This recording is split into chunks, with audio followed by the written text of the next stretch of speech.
I remember this being a good session because it was showing some measurable progress on a couple of things.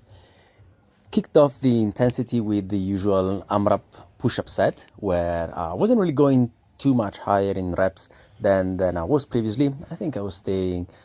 just above 30 in the first set at the beginning and just under 30 in the second set at the end of the session, the wrapping up of the day. But what I was doing was going up in weight finally on the Romanian deadlifts, the hip hinges, the posterior chain work. And because I was only going up 2.5 kilos and going back down to the beginning of the rep range that I'm progressing through before going up in weight again, I knew that I had those repetitions in with just an extra measly 2.5 kilos. So although this was technically progress, I guess, it wasn't exactly what gave me a nice boost in confidence that this progression that I've devised, this exercise selection and allocation is actually yielding some results. It was more so later on during the session where I was doing the front squats. And probably since, because I am someone, or I tend to be someone that kind of overanalyzes every nook and cranny of why something has gone a certain way, be it good or bad. In the same way that I was always very eager and keen to finding out what was not really yielding much progress, I was also quite interested in finding out whether what was the combination of factors that was actually giving me a good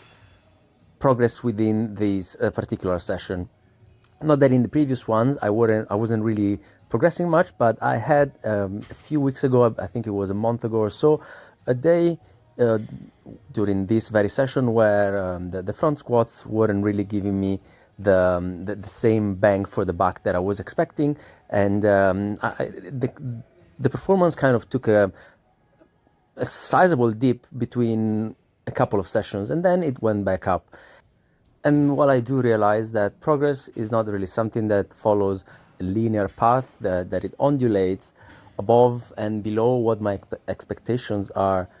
at any given session, any given exercise, any given set, I am always very, very curious,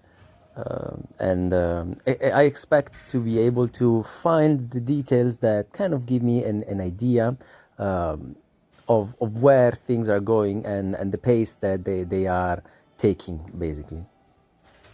So what I think happened in this session here was the combination of going back down in the rep range at the beginning of the rep range while going slightly up in weight on the hip hinges,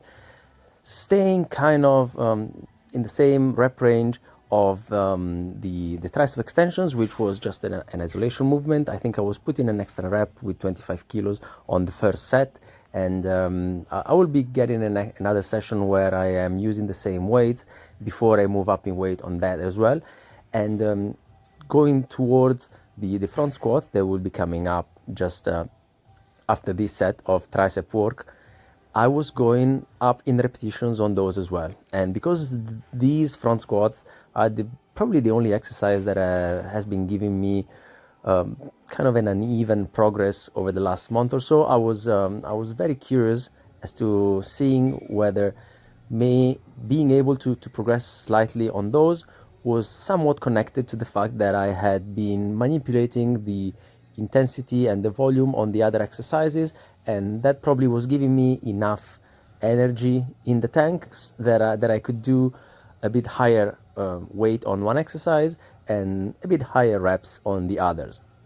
And I think that this was mainly the reason why I was able to get like 10 reps in the first set of the front squats and 8 in the second one, while the previous week I had done 10 and 7. So a weight that kind of toward the second part of the session is pushed for somewhat high repetitions, or at least compared to what my capacity is. I was still able to push higher repetitions with a somewhat heavy weight after doing some strength work with another exercise that is no slouch in terms of intensity.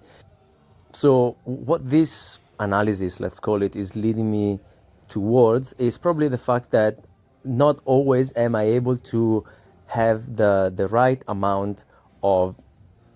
proportion in terms of intensity and volume on all exercises that actually allows me to have them click together so that I am able to get good progress on all of them in the same sessions. There's always something that is probably a bit too high in terms of intensity on the first exercise and then detracts from the exercise that is coming after, or the other way around. And when these sessions happen, I am usually happy that I can see the progress manifesting within before my very eyes in the present, yeah, and not something that I am thinking that maybe next week, because this week I was doing something a bit more than the previous one, next week I'm gonna finally see something. And it's probably one of the most fun aspects of this style of training that I really got into over the last few years. It's almost like an RPG video game where you do some stuff, you gain some experience, and over time you see that little gauge going up until there is a bit of a bump, a clicking, you level up, and you actually get to allocate some points. It's always good fun, whether it be on a video game or in real life. That actually might be the most fun of them all when it happens to you. Ciao.